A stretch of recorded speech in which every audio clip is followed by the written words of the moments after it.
बेदम हुए बीमार दवा क्यों नहीं देते? बेदम हुए बीमार दवा क्यों नहीं देते?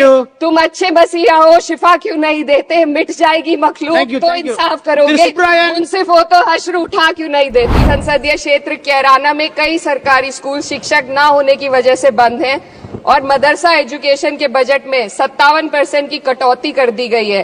क्या यही सबका साथ सबका विकास है?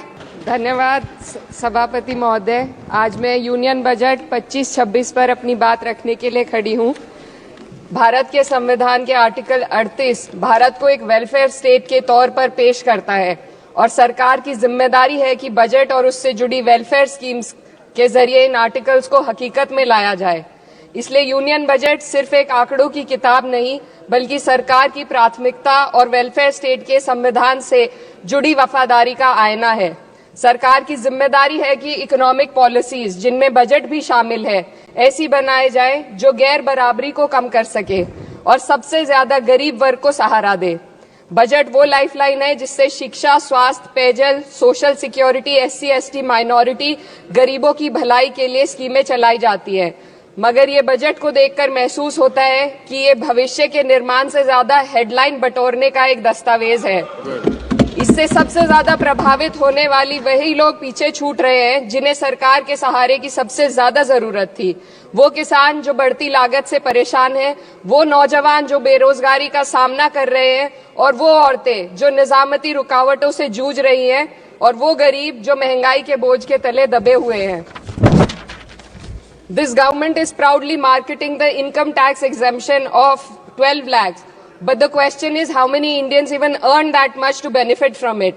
Only 2.2% of Indian population pays direct taxes, whereas no relief has been given in regards to indirect taxes, the burden of which falls on everyone, especially the poor and weaker section of the society. This clearly shows that this is not an inclusive budget.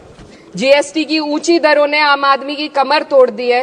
जरूरत इस बात की है कि खाद्य सामग्री, दवा, school की किताबें और जरूरत की चीजों पर टैक्स कम किया जाए। पेट्रोल, डीजल पर टैक्स कम करने की कोई कोशिश नहीं हुई, जिसका सीधा असर हर नागरिक पर पड़ता है।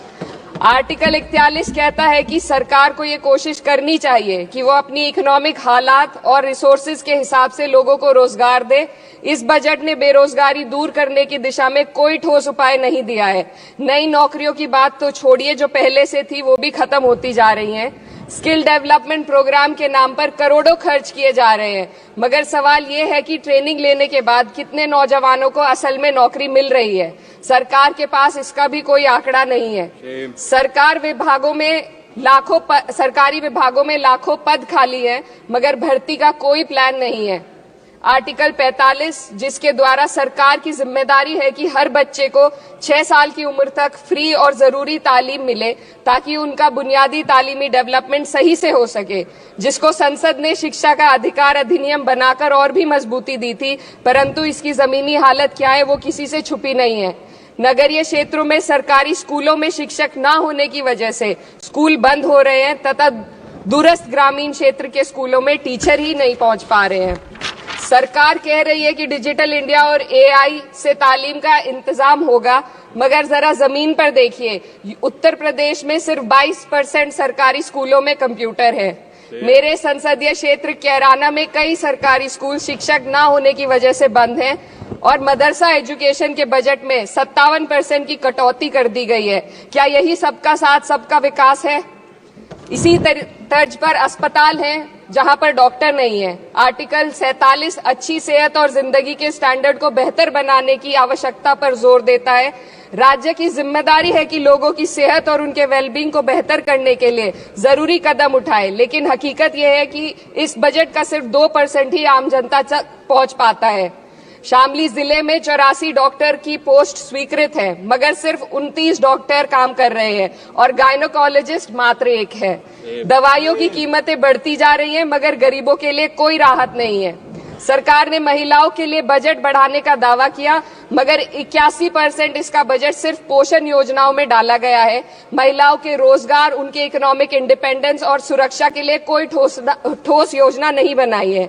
बेटी बचाओ बेटी पढ़ाओ का बजट घटा दिया गया, जिससे साफ है कि ये सिर्फ नारेबाजी थी और कुछ नहीं। किसानों की बदहाली हम सबके सामने है, लगातार चलती आ रही है। 2016 में कहा गया था कि 2022 तक किसानों की आमदनी दोगुनी होगी, मगर 2025 आ गया और एमएसपी पर कोई ठोस गारंटी आज भी दी नहीं गई है। गन्ना किसानों का बकाया अब तक नहीं मिल पा रहा है और तो और उत्तर प्रदेश में अभी तक गन्ना मूल्य भी तय नहीं किया गया है। डीएपी, यूरिया और खाद की कमी से परेशान किसान आज भी सड़क पर प्रदर्शन कर रहे हैं। मजदूरों के लिए जो सबसे बड़ी योजना मनरेगा थी, सरकार कहती है कि मनरेगा ग्रामीण भारत की रीढ़ है, मगर बजट में कोई भी बढ़ोतरी नहीं मिलना बहुत शर्मसार है। औसतन 44 दिन का ही रोजगार मिल रहा है, जबकि स्कीम 100 दिन की गारंटी की होती है। भारतीय रेलवे देश के लोगों की जीवन रेखा है और इसी से यहाँ के लोगों की आर्थिक एवं सामाजिक जिंदगी चल रही है। देश के हर हिस्से को रेल कनेक्टिविटी से जोड़े जाना सरकार की कल्याणकारी नीति का हिस्सा है। मेरे संसदीय क्षेत्र कैराना के रेलवे से जुड़ी 2 मांगे लंबे समय से लंबित हैं। दिल्ली शामली सहारनपुर रेल लाइन का दोहरीकरण और पानीपत शामली मेरठ लाइन का सर्वे अति शीघ्र ही कराए जाने की बहुत पुरानी मांग को बजट में शामिल किया जाना चाहिए। देश भर में बिजली की दरें बेहद असमान है। उत्तर प्रदेश में ये दरें बहुत ज्यादा हैं। देश भर में एक समान बिजली दरें लागू करने का प्रावधान किया जाए। रिवैम्प योजना में हर घर तक बिजली पहुंचाने के लिए एलटी लाइन बनाने का प्रावधान भी जोड़ा जाए। कृषि उपकरणों व खाद डीएपी को जीएसटी से मुक्त किया जाए। किसानों की एमएसपी की मांग को पूरा करने के साथ साथ उत्तर प्रदेश के किसानों को गन्ना मूल्य निर्धारण पिछले वर्ष से बढ़ाकर किया जाना बेहद जरूरी है।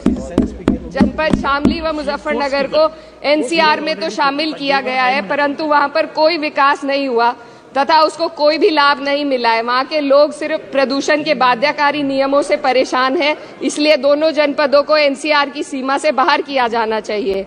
मेरे संसदीय क्षेत्र में मैं कुछ चीजें बजट स्पीच में ऐड करना चाहती हूँ। एक, ट्रॉमा सेंटर और जिला अस्पताल के अपग्रेडेशन की भी मांग है। जनपद शामली और सहारनपुर में एक महिला डिग्री कॉलेज खोला जाए। कैराना में सर जस्ट कंक्लूडिंग, यमुना नदी के घाट पर सौंदर्य कार्य का भी कार्य जोड़ा जाए। जनपद शामली में टेक्सटाइल पार्क की स्थापना की जाए और जो संसद निधि है, सांसदों को केवल 5 करोड़ रुपए दिए जाते हैं और एमएलए, उत्तर प्रदेश के एमएलए को भी 5 करोड़ दिए जाते हैं। हमारी मांग है या तो इसे बढ़ाकर 25 करोड़ किया जाए या फिर सिरे से खारिज किया जाए। Sir just one The union budget was an opportunity to address the pressing.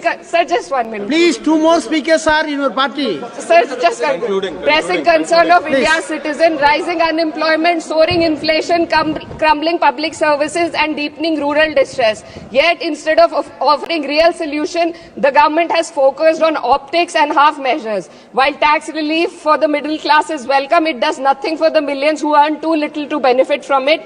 Education remains underfunded. Rural employment stagnates and farmers continue to struggle without meaningful support. The delays in conducting the census and caste census further exposes the government's disregard for data-driven policy making and social justice.